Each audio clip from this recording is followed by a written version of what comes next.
Welcome! In today's video, I'll be making this image here from a Weldon's Fancy Dress magazine. And this image is a costume for Lady Marian. Now, Lady Marian is from the Tale of Robin Hood, the Legend of Robin Hood. This legend and tale has still mysterious origins. A lot of people, though, generally date it to the end of the 14th, beginning of 15th century. And as the centuries have progressed, the tale has evolved. For example, Lady Marian was never an original character in the oldest forms of the Tale of Robin Hood. She came in later editions, in later centuries. There is also, she appears in different forms. Sometimes she's a woman that's part of Robin Hood's merry men. She lives in the forest with them and she fights with them. And in other tales, perhaps the more common version, which I'm going to be referring to, is Lady Marian, in which she is an English noblewoman.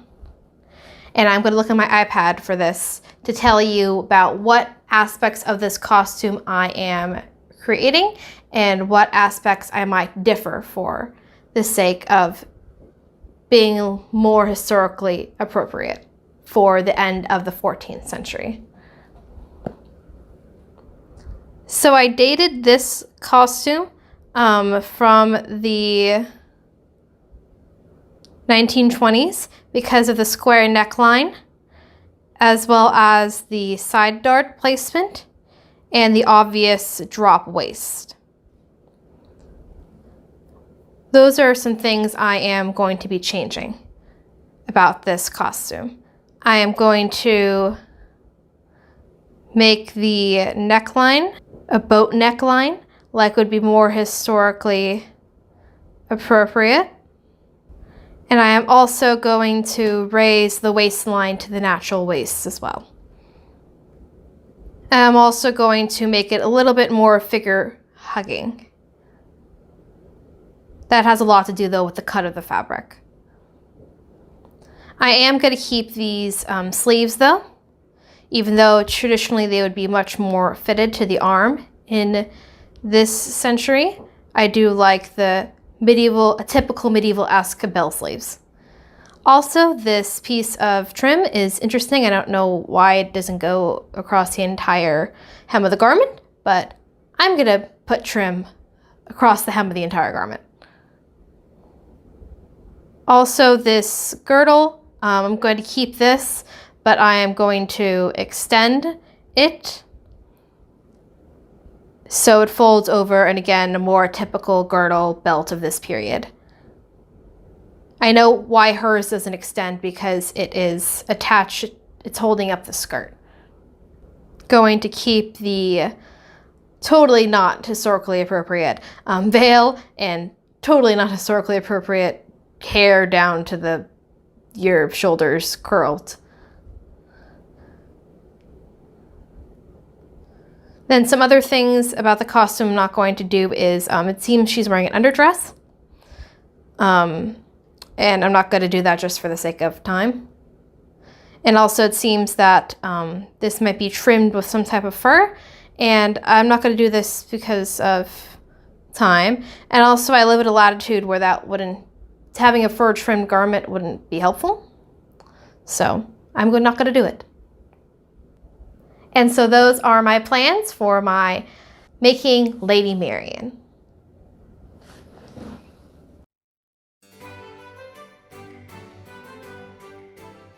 I first cut out all 6 pieces from my fabric, a lightweight wool stuff from Burling & Trowbridge.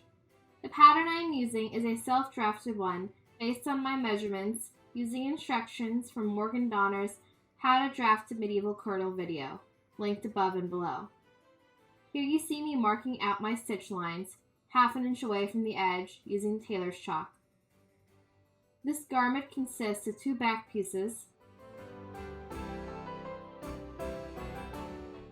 sleeves, which I altered to be more bell-shaped from a 1920s repeated originals pattern, and mark the stitch lines as well as the darts with Tailor's chalk. pieces then got a thorough ironing with my new late 1950s General Electric iron.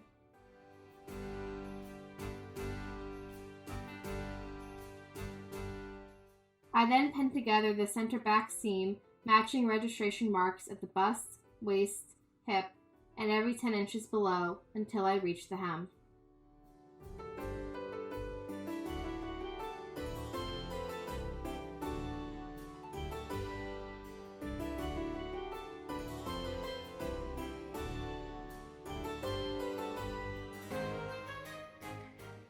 Now I decided to sew this garment entirely by hand.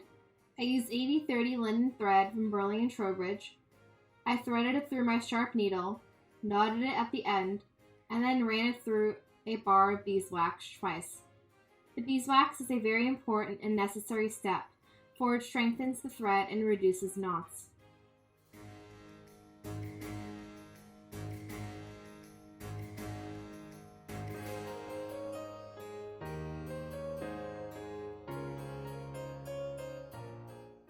I then put on my thrusty thimble and began backstitching. As always, Bernadette Banner's tutorial on basic hand stitching will be linked above and below. I tried to make my stitches nice and relatively tiny because the kirtle is a close-fitting garment and I wanted the seams to be able to handle the stress.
I then continued the back stitching all the way until I reached the lines marking the hip point on my kirtle.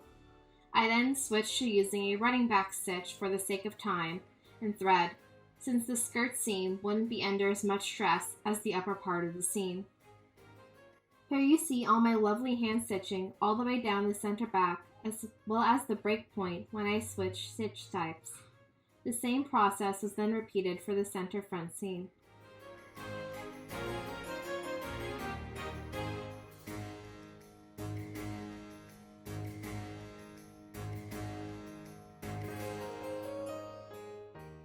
Now I turn my attention to the shoulder seams, which were pinned right sides together and backstitched. This seam would take a lot of strain. I needed it to be strong.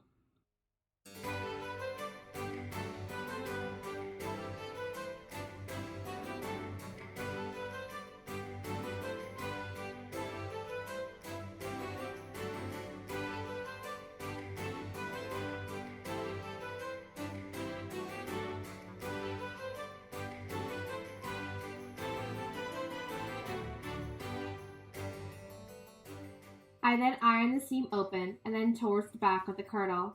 I decided to finish the seam by felling it. I cut down one side of the seam, then folded under the uncut seam allowance and pinned it.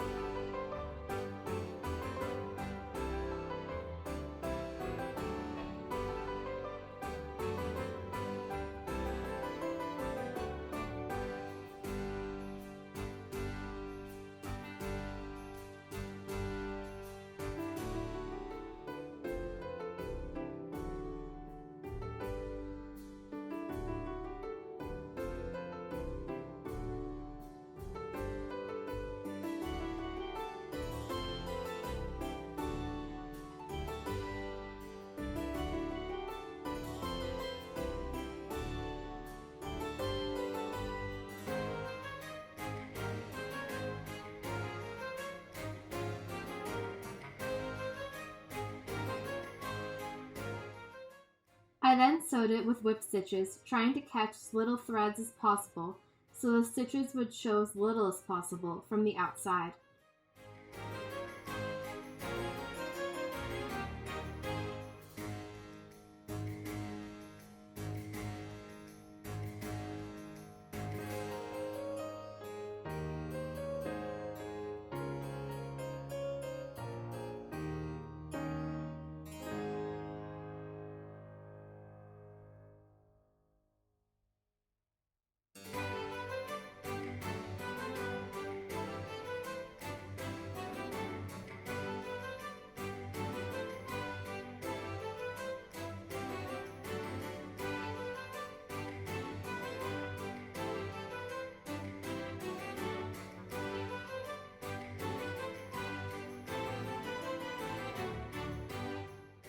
Here is how the finished seams look.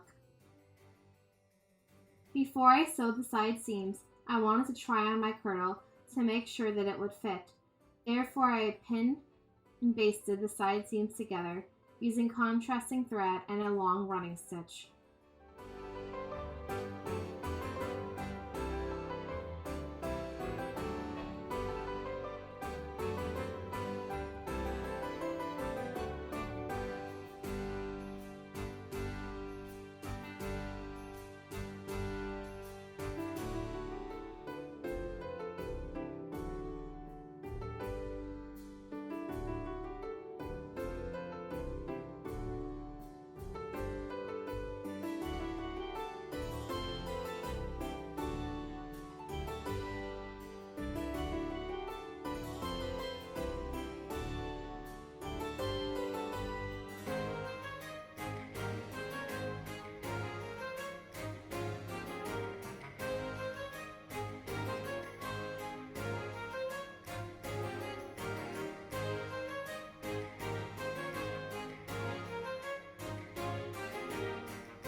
The try-on went well, therefore I sewed the side seams similar to how I sewed the center front and center back seams. I used a back stitch until I got to the mark indicating the high hip, then from there running back stitches. And here you can see the finished seams.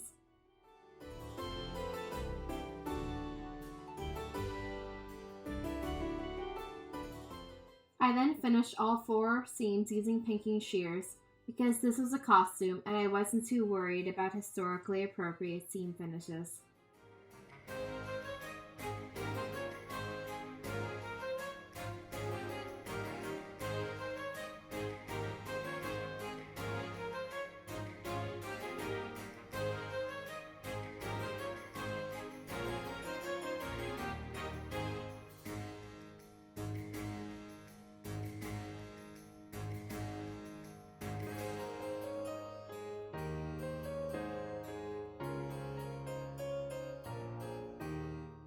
Now that the body of the kirtle was done, it was time to move on to the sleeves.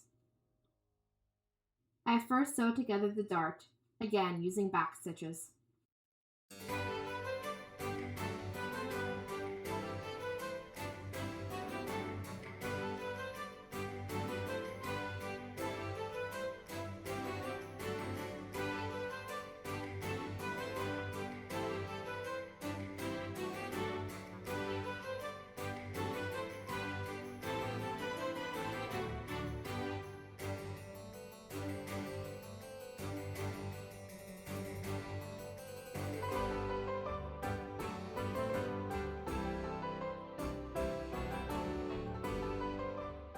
I then pinned together the underarm seam and sewed it together with back stitches, making sure they were nice and tight since this area would be getting a lot of stress.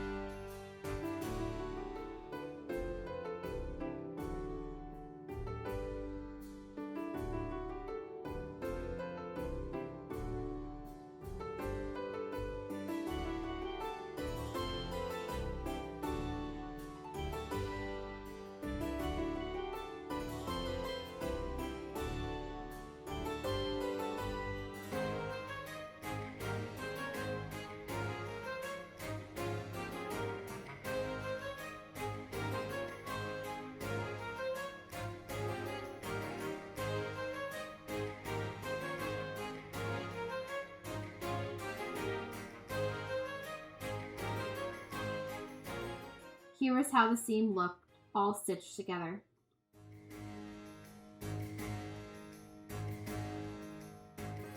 Now I decided to finish this underarm seam by felling it down, like the shoulder seam, because you could see the inside of my sleeves when the garment is worn, and I wanted them to look nice. The seam was ironed open, cut away, pinned under, and sewn down using whip stitches.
Here is an inside look of the felled seam.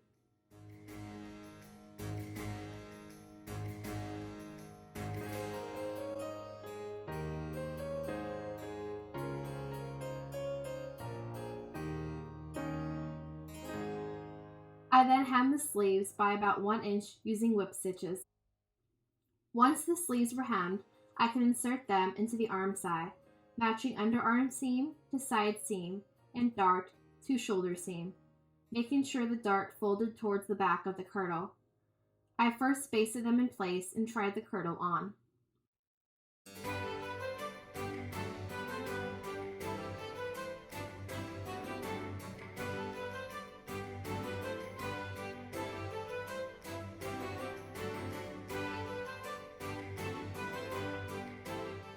After a successful fitting, they were sewn in for real using tight and tiny back stitches.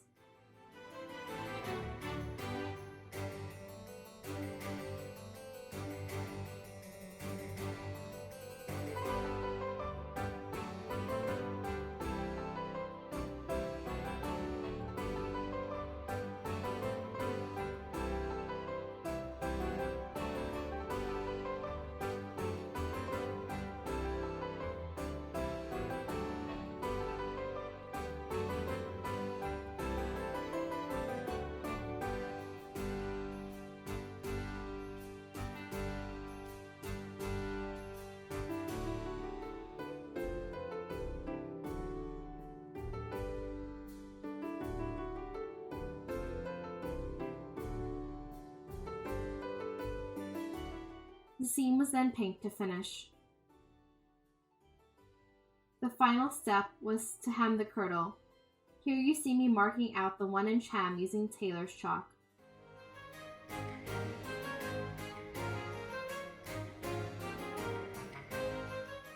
I then ironed, pinned, and basted the hem in place and did a final fitting.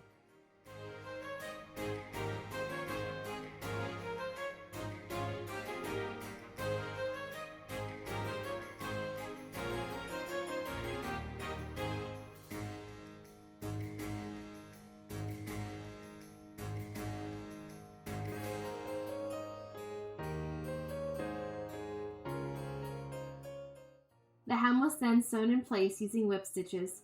Please excuse the grainy picture. It was late. Now it is time to add trim, for which I used this lovely jacquard trim from Germany. Just the right amount of metallic without looking too costumey and cheap. I attached the trim using black silk thread and tiny running stitches, which help ease the straight ribbon around the curves of the edges.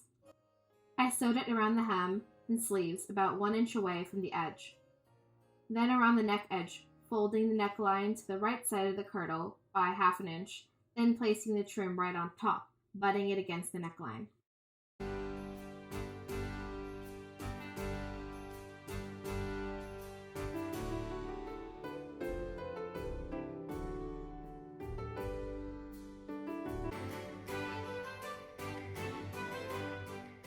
The final step for the kirtle was cutting a 2.5 yard length of ribbon for the girdle, which I finished using some fray check. Just because the kirtle was done doesn't mean that the costume was done, for I still needed to make the veil, for which I chose this lovely silk chiffon. I simply had a 1 3/4 yard length, which I wrapped around my head and knotted under my hair to achieve the look from the catalog.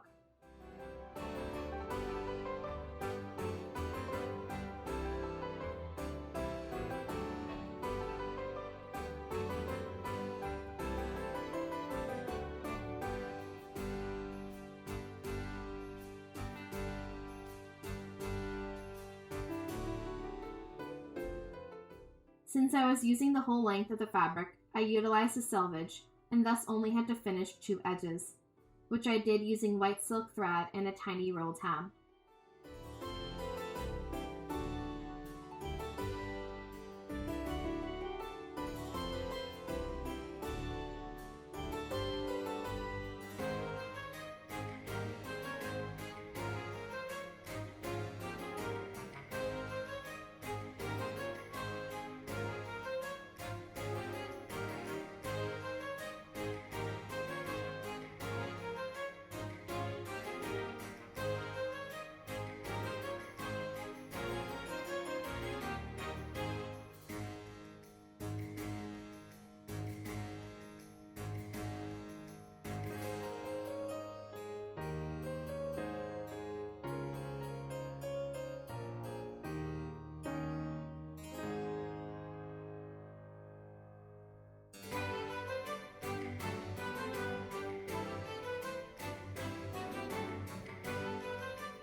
The final piece to this costume was Marian's lush locks, which I farmed out to the talented Jenny LaFleur.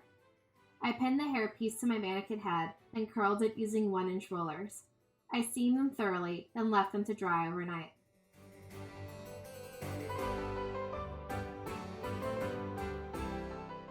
I then carefully unrolled all my curls the next day.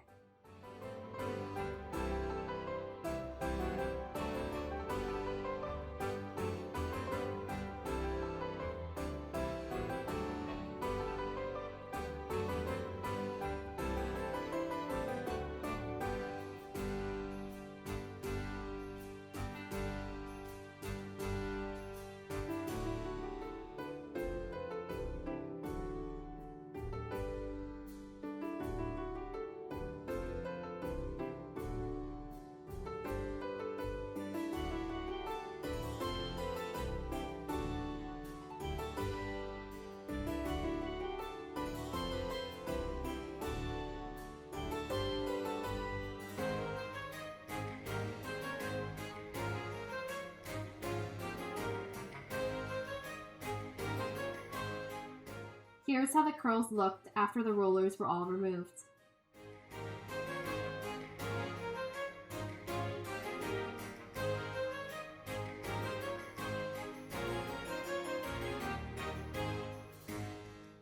To preserve their bounciness in storage and prevent tangling, I roll the curls back up into pin curls and cross-pin them using bobby pins. The whole hairpiece is then stored inside a hairnet.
Thank you.